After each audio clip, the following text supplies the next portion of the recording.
High, আমি নুরি।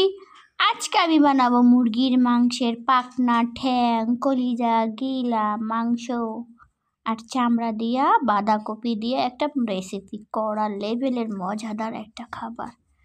কিছু কিছু মাংস আছে আর মুরগির চামড়াও আছে আর পাখনাও আছে। তো পেঁয়াজ মরিচ ভাইজা, কয়েকটা এলাচি, দারচিনি, আদা রসুন বাটা, মরিচ বাটা, হলুদ গুঁড়ো আর জিরার গুঁড়ো দিয়ে মশলাকে আমি সুন্দর করে কষায় নেব 2-3 মিনিট। তারপর মুরগির মাংসের মশলা অনেকগুলো দিয়ে দেব। এর জন্য মাংস প্রায় আপনার 1 কেজির বেশি হইব সব কিছু নিয়ে। তো সুন্দর করে কষায় দিলাম। মুরগির মাংসগুলো কষাইতে হবে আপনার 2-3 মিনিট কষাবেন, বেশি সময় কষাবেন না। 2-3 মিনিট লাইরা চাইরা তো সামথিং একটু পানি আমি লবণ দিতে ভুলে গেছিলাম, দিয়ে দিলাম।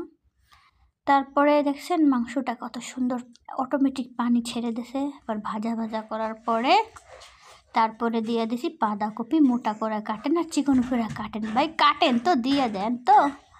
তারপরে কষাই নেবেন সুন্দর করে পাতাকপিতে, কোনো পানি ঠারি দেবেন না, অটোমেটিকই পানি বের হয় পাতাকপির সাথে।